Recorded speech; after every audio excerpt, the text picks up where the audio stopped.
Hello student. तो इस revision की सीरीज में मैंने हर चैप्टर को डिफरेंट डिफरेंट छोटे छोटे टॉपिक्स में डिवाइड किया है और उस टॉपिक्स के अकॉर्डिंग जो पीवाईक्यू आए हैं उनको कैसे अटेम्प्ट करना है, इस तरीके से मैं एक रिवीजन की स्ट्रेटजी मैंने डिजाइन की है। तो उसी के अंतर्गत मैंने अभी इस वीडियो में आप लोगों के लिए लेकर आया हूँ क्वाड्रेटिक इक्वेशन चैप्टर का topic common roots. Yes, common roots. तो कॉमन रूट्स एक सिंपल टॉपिक है जिस पर क्वेश्चन आते हैं, फिर भी बच्चों को डाउट होता है। वो डाउट कहाँ होता है? दो ही तरह के क्वेश्चन आ सकते हैं, यानी कॉमन रूट या तो दोनों रूट कॉमन होंगे, बोथ रूट्स कॉमन, या फिर सिंगल रूट कॉमन होगा। तो जब भी कैसे भी रूट कॉमन होंगे उस केस में हम इस क्वेश्चन को सॉल्व करेंगे। डबल रूट होते हैं तो बहुत आसान हो जाता है, सिंपल रेशियो ले लेते हैं। बट सिंगल रूट होता है, इसमें सबसे ज़्यादा डाउट होता है। तो ये क्वेश्चन हम लोग डिस्कस करने वाले हैं। तो चलिए फर्स्ट क्वेश्चन को हम डिस्कस करते हैं।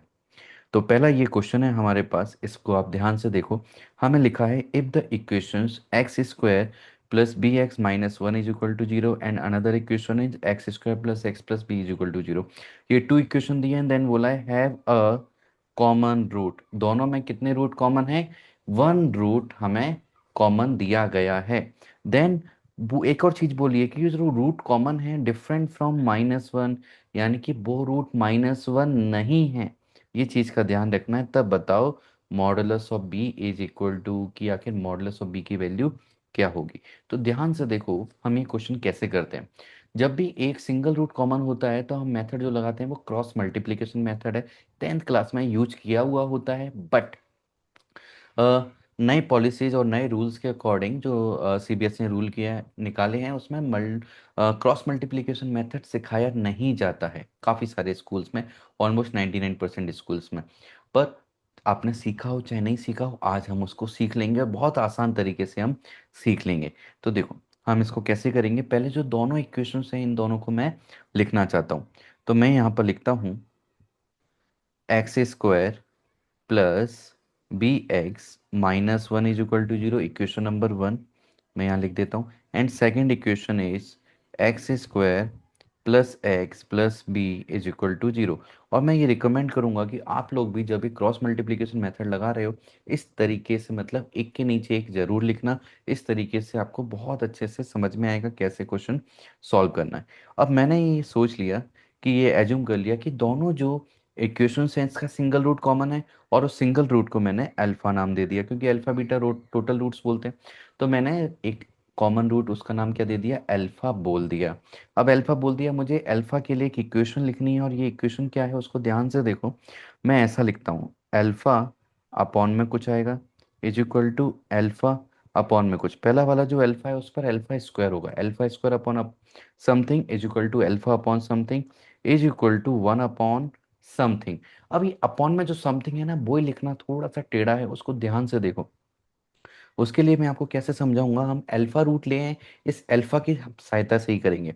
तो अभी मैं पहले अल्फा स्क्वायर के नीचे लिखना चाहता हूँ। अल्फा स्क्वायर के नीचे क्या आएगा? तो सबसे पहले जो इक्वेशन दिख रही है ऊपर नीचे एक्स स्क्वायर वाली चीज़ है, ये कंसीडर कर लो कि ये लिखा ही नहीं है।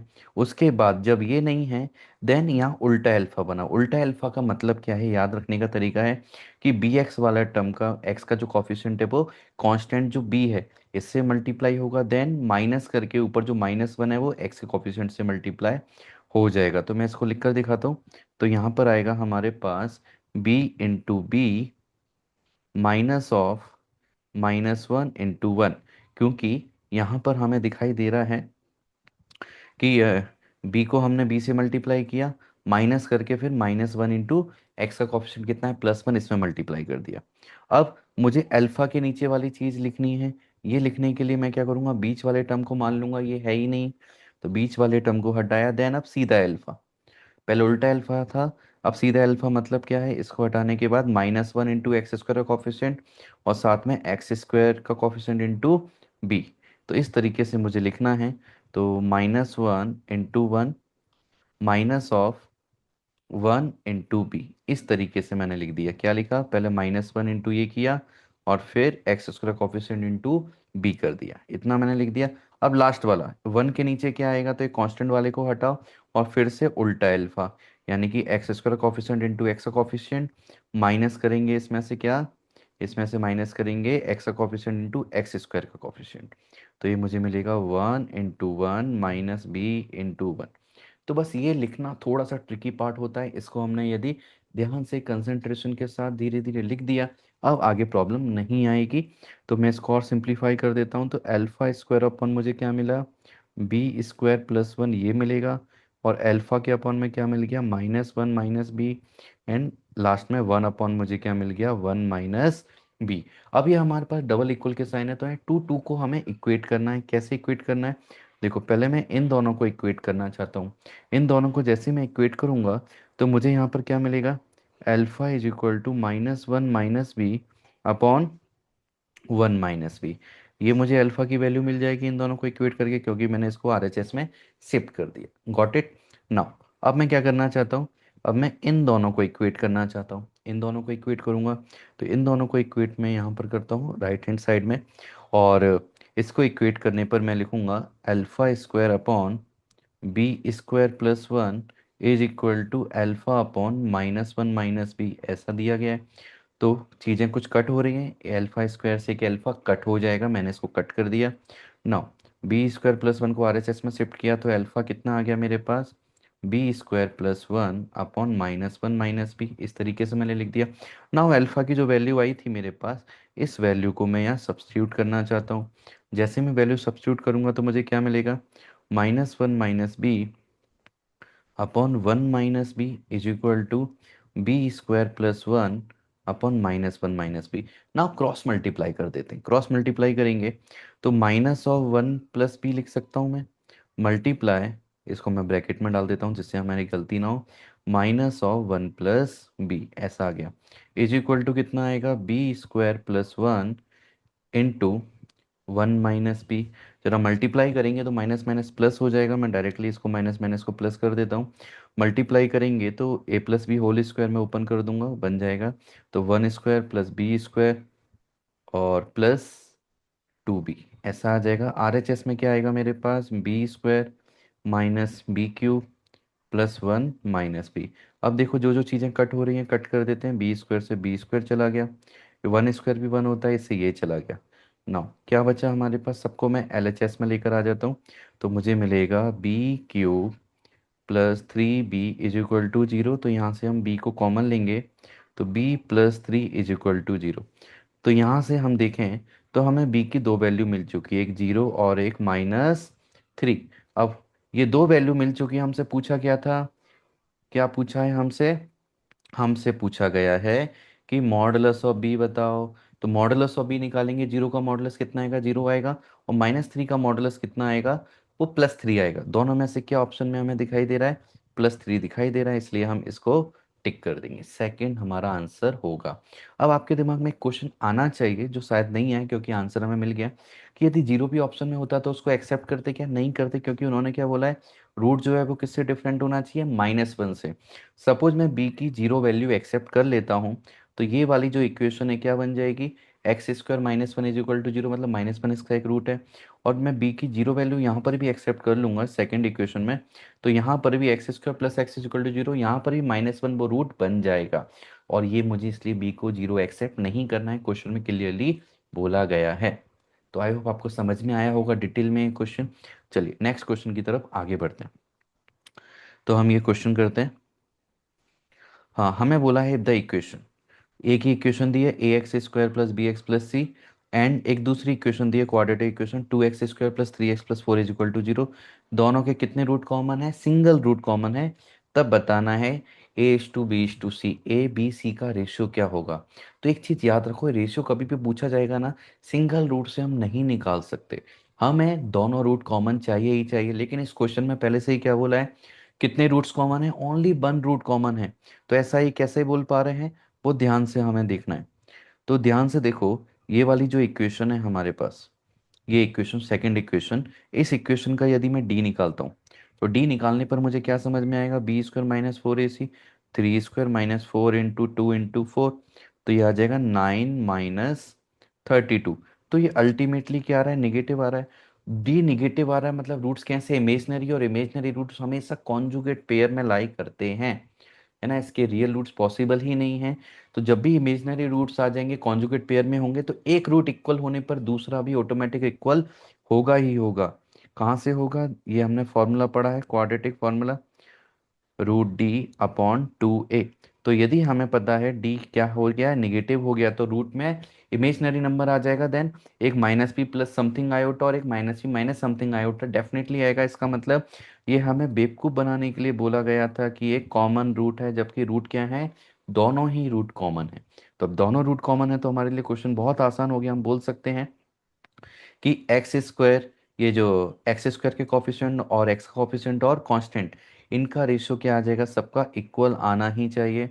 तो मैं लिख दूंगा a/2 is equal to b/3 is equal to c/4।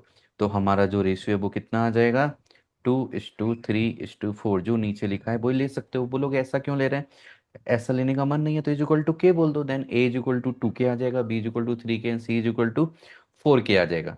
Then फिर रेशियो निकाल दो, के कट हो जाएगा।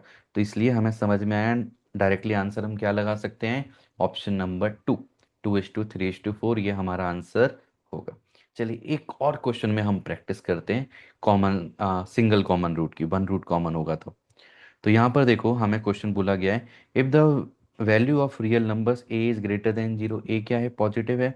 उसके बाद बोला है X square minus 5ax+1 is equal to zero and X square minus ax-5 is equal to zero. ये दो इक्वेशन हमें दी गई हैं and have a common real root. एक रियल रूट कॉमन है, इस बार रियल वर्ड भी इन्होंने बोल दिया है। और ये किसकी वैल्यू है, याद करो, if the value of real number A, ये ए की वैल्यू है, ए की वैल्यू ऐसी है तो फिर पूछा है बताओ बीटा की वैल्यू क्या है, इंटीजर टाइप क्वेश्चन है। तो देखो हम कैसे करेंगे, अगेन एक रूट कॉमन है वो भी रियल रूट कॉमन है। तो हम लिख देंगे पहले दोनों इक्वेशन को, x² - 5ax+1 is equal to zero, equation number 1। Second, x² - ax-5 is equal to zero, this is equation number 2। ऐसा हमने बोल दिया। नाउ हम सॉल्व करने के लिए क्या करते हैं, वही अल्फा स्क्वायर वाला मेथड हमने बोल दिया, दोनों का कॉमन रूट क्या है, अल्फा। तो मैं यहाँ लिखूंगा alpha square upon something is equal to alpha upon something is equal to 1 upon something, ऐसा आ जाएगा। ये आ चुका है। अब फिर से वही क्या करना है, अल्फा स्क्वायर के नीचे तो स्क्वायर वाली टर्म को हटाओ और जो बचा उसमें उल्टा अल्फा।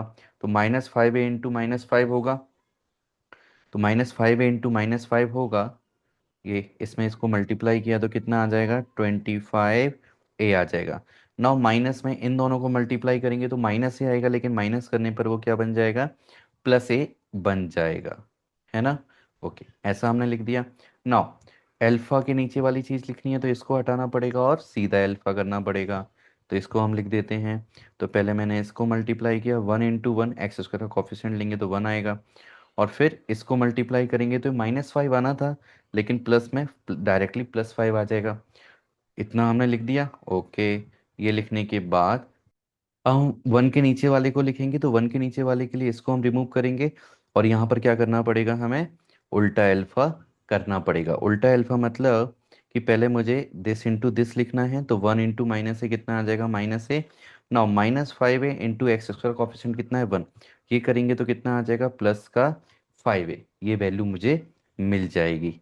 क्लियर, इतना मैंने लिख लिया। अब फिर से मुझे क्या करना है, इक्वेशंस बनानी है जैसा हमने क्वेश्चन नंबर 1 में किया था। तो मैं इन दोनों को पहले एक साथ लिखना चाहता हूँ। इन दोनों को एक साथ ले लेते हैं तो क्या मिलेगा मुझे, अल्फा/6 इज इक्वल टू 1/4a मिलेगा। थोड़ी चीज़ें कट हो रही हैं, 2 से कट हो जाएगा, 2 टाइम्स, ये 3 टाइम्स। तो फिर मुझे अल्फा इज इक्वल टू क्या मिलेगा, 3/2a। ये मेरी अल्फा की वैल्यू आ चुकी है ना, ये अल्फा की वैल्यू आ गई है मेरे पास। अब मैं क्या करना चाहता हूँ, इन दोनों को इक्वेट करना चाहता हूँ। इन दोनों को इक्वेट करेंगे हम यहाँ पर। तो मैं दोबारा पहले पूरा लिख देता हूँ, अल्फा² अपॉन ये 26a हो जाएगा इज इक्वल टू अल्फा/6 आ जाएगा। तो एक चीज़ दिख रही है, अल्फा का जो स्क्वायर है पावर, उससे अल्फा को हमने कट किया और इसको भी थोड़ा कट कर देते हैं, 2 से ये 3 मिलेगा और ये कितना मिलेगा, 13 मिलेगा। तो मुझे यहाँ पर मिल गया alpha is equal to 13a/3। अब अल्फा की ऑलरेडी एक वैल्यू मुझे मालूम है और ये वैल्यू मैं यहाँ पर सब्स्टिट्यूट करना चाहता हूँ।